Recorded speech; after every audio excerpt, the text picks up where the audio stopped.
champions was first played in the 1850s, and by 1896, the year of Collingwood's first premiership in the Victorian Football Association, 8 prosperous clubs had chosen to break away to form the Victorian Football League.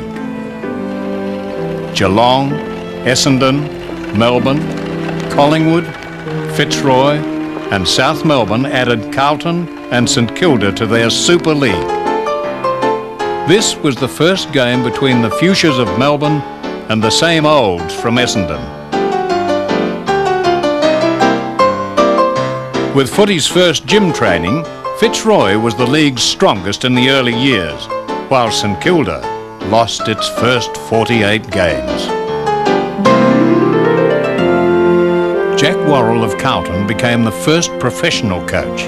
His men toiled long and hard in factories and foundries, only to cop an earful of sermons on strict discipline from Worrell. Boys, booze and football don't mix, was Worrell's catchphrase as he drove Carlton to successive flags in 1906, 7 and 8, and he drove the players to revolt. I'm very fond of tennis. At golf I like a smack, and cricket is a game I'm partial to. But there's one game that's super. It's really crackerjack. Yes, it's football, and it's salty through and through. When Carlton faced South Melbourne in the great tribal occasion of 1909, Worrell had already become the first coach sacked by his players. He wasn't the last.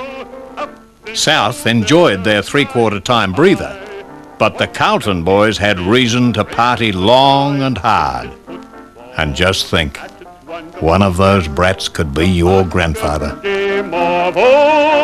The next year, Carlton surrendered to Collingwood in the grand final, and the city was abuzz with a bribery scandal. Some Carlton men never played again, and no doubt this cartoonist was a disenchanted Carlton supporter. In 1911, a meeting of 70 players voted for open professionalism, taking the weekly wage to 30 shillings, though Collingwood paid only £1.